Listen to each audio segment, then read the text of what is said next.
Time to check that swing arm on your Harley. Catch you inside. RevelatorAlf.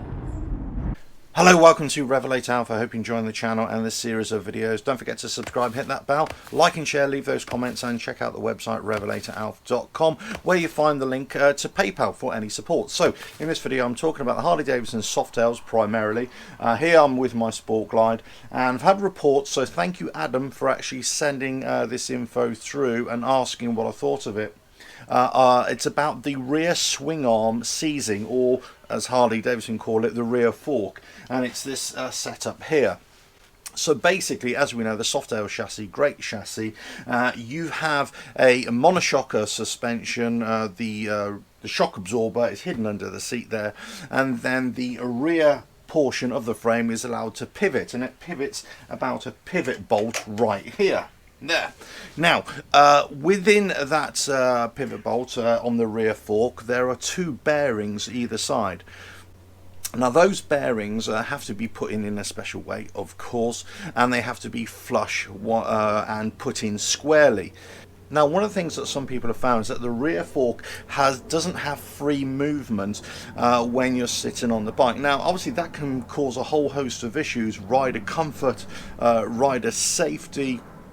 It could actually affect your tracking on the road, all sorts of things. If you've got a problem with the rear swing arm, if you've got a problem with those swing arm bearings, then obviously this could lead to an accident. So it's actually a very serious situation. So what's the problem? Well, on certain bikes, what appears to have happened is that the right hand bearing has been pushed in either too far, or that it's not been put in square. Now, one of the issues that I would have with the bearing being pushed in too far, or actually not being pushed in squarely, is that has it damaged the rear fork itself, the housing for the bearing. Now, this seems to have occurred during the assembly, the initial assembly of the motorcycle, but that can't be confirmed.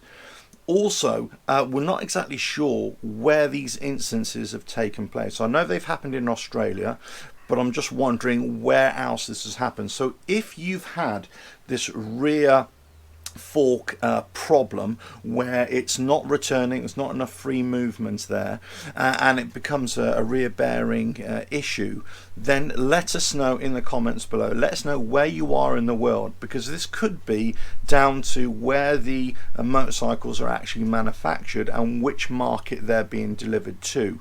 So it might not apply to all Softails, and it might not be sufficient enough for a recall. This is only isolated instances, I believe, so far. But anyway, on the Softails predominantly, there are two bearings at either side of the rear fork through that pivot bolt that goes through. So on the Harley Davidson Softails, the rear fork bearings, they're put in a special way. So on the left hand side, the bearing goes into the bore housing of the rear fork, and it goes all the way in to its flush. On the right hand side, on this side, the bearing actually goes almost all the way in, but there's a little gap left out. Okay, so I'm just going to check my figures here for that bearing, how much it has to be out of the housing. So that is 1.7 to 3.2 mil, or it's 0.06 to 0.13 inches. That means that that bearing is just slightly out of the housing of the rear fork.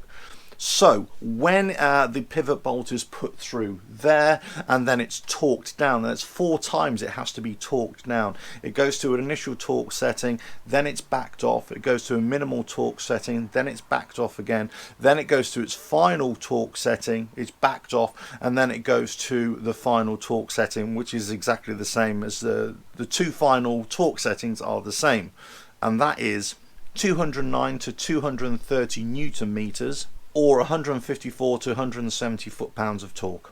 So when that pivot bolt is put in and then it's torqued down to those figures, then it really depends how it's actually pushing on the bearing. Is it pushing on the bearing, or is it actually pushing down on the frame? If the bearing isn't installed properly, then it's not going to work absolutely correctly. And also, if the actually outer frame is grinding on the rear fork itself frame part, not on the bearing, then you're going to have some restriction in the movement. Now, this isn't really something that you could do at home. Well, you could, but you'd need all the tools, and you need to take everything apart to actually inspect the bike. But there are a couple of things that you can check first of all to see if you might have a potential issue. So first of all, you need to check the ride itself. Does it feel strange? Does it feel unsafe? Does your back end feel loose a little bit? That's one thing. So if your bike isn't riding right, then obviously is a telltale sign. Also check the wheel alignment as well. Make sure that that's exactly as it should be. The next thing is check your suspension as well, your rear suspension. And it's a very simple thing to do. This is what you do. Okay, so what you need to do is just push down on the rear suspension and look for it to return, like this. Okay, so if there's actual movement there and it returns freely, then you don't really have an issue. The other thing you can do is actually adjust your rear shock absorber. Now this is a good maintenance thing that you should do. Wind it all the way down, then all the way back up. Go through the full range, and that will keep your shock absorber adjustment functioning and free. But what you'll notice that there's very minor movement on the rear fork here, and it will basically raise or lower the fork, just a tiny little amount. You will see movement there. Also, when you're winding it on, you will, just by you actually turning that handle, you will notice there's some movement there, very slightly. If there is, that's fine. If there isn't, then obviously it's really tight in there.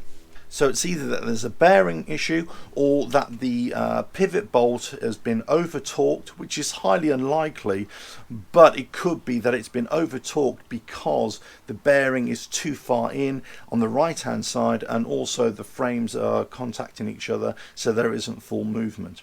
Now I must stress this is on the Softails with the Softail chassis, but it doesn't apply to the FX DRS.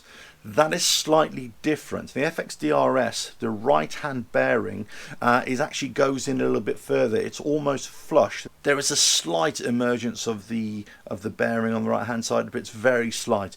This is more about all the other Softails and not the FX DRS, but the same rules apply here, of course. Okay, how actually can you check the bearing is in the right place? Well, this is actually quite a difficult thing for you to do, but it is possible. So I'm going to try and show you how you do it. Now, if I bring this over here, so here is the rear fork pivot bolt going through there. This is the rear fork. Here are your brake lines right in there. If you shine a torch through there, you will see the bearing just sticking out slightly. If you see the bearing sticking out slightly, you're all good. If you don't see the bearing sticking out at all, then there could be an issue. So what I'm going to do, I'm going to try and show you exactly what it is, but I say it is difficult to see, so bear with me. Okay, so if you look just inside here, just on the inside of the rear fork, move the brake lines just slightly out of the way, you might be able to see just a silvery part of the bearing just sticking out, and that's what you're looking for. If you can see that silvery part out there, then you're fine. So it's right in there, and it's probably not picking it up on the camera, but if you do it with a naked eye, you will see it. Okay, so not the best demonstration, I know, but you'll see it a lot better with a naked eye. All you need is a torch and maybe some kind of pick just to push the brake lines out of the way. Yes, I mean, you can get these anywhere, of course, can't you? But what you're really looking for is, if you can see the bearing, that silvery part, a round part, as it were, just sticking out of the rear frame, just a couple of mil. That's what you're looking for. Now, if you see that, all fine and dandy. If you don't see it, then it requires further investigation. If you've got a poor ride, if you feel that's a little bit wallowy, and when you're riding down the road, there's obviously cause for concern there. If you're trying to move the suspension and trying to push down on the bike and it's very stiff going down and coming back up, then obviously that's an issue as well. So these are all telltale signs. What you need to do, you need to get it investigated. You need to actually go to your dealership or whoever's doing work on your bike and get them to look at it. It could be that this requires a complete strip down, and it could be that that bearing needs to be changed, or both bearings need to be changed, because you want to change them as a set. This could be an expensive proposition, of course. If the bike is still under warranty, you shouldn't have a drama at all. If it's out of warranty, then obviously this could be quite expensive for you.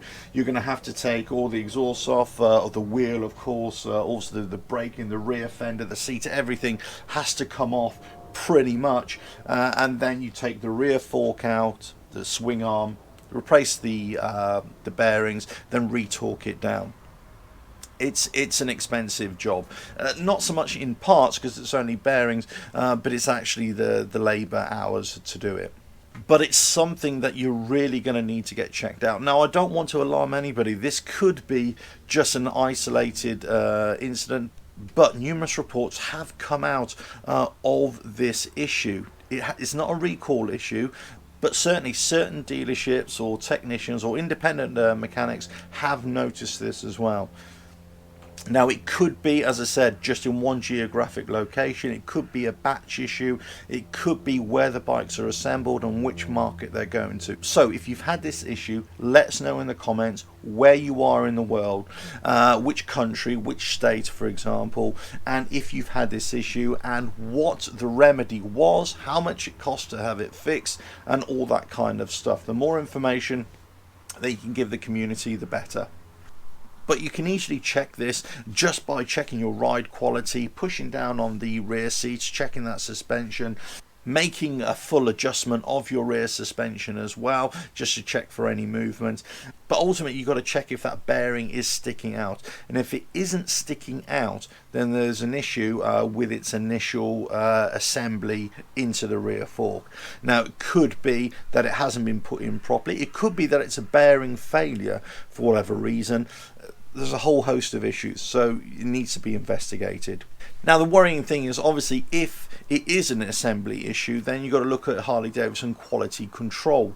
Now, another thing that we've got to factor is that all the bikes that have had this issue, we don't know if this is the first time they've had this issue. We don't know if the rear end has ever been touched, has ever been worked on by a dealership or an independent garage.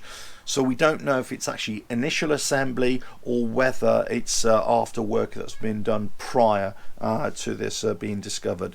Whatever the situation, if you can let us know if your bike has never been worked on but you've got this issue, then obviously that is a Harley Davidson manufacturing assembly issue. If your bike has had work done to it since then that'll either be a dealership or an independent garage, wherever you've had that work done. But you've got to look at that as well. Okay, well, I hope you found this useful at least. It's the rear fork or the swing arm bearings on the Harley Davidson Softail. You might want to get them checked out. The likelihood is that there's nothing wrong with them, but it's always worth checking them, as you would do any maintenance checks on your bike as well. But don't forget to subscribe, hit that bell, like and share, leave those comments. Check out the website RevelatorAlf.com, where you find all information on the Harley Davidson Softails from the Harley Parley page as well, with all the torque settings for the bike as well. And I'll catch you again on another video. Ta-da now.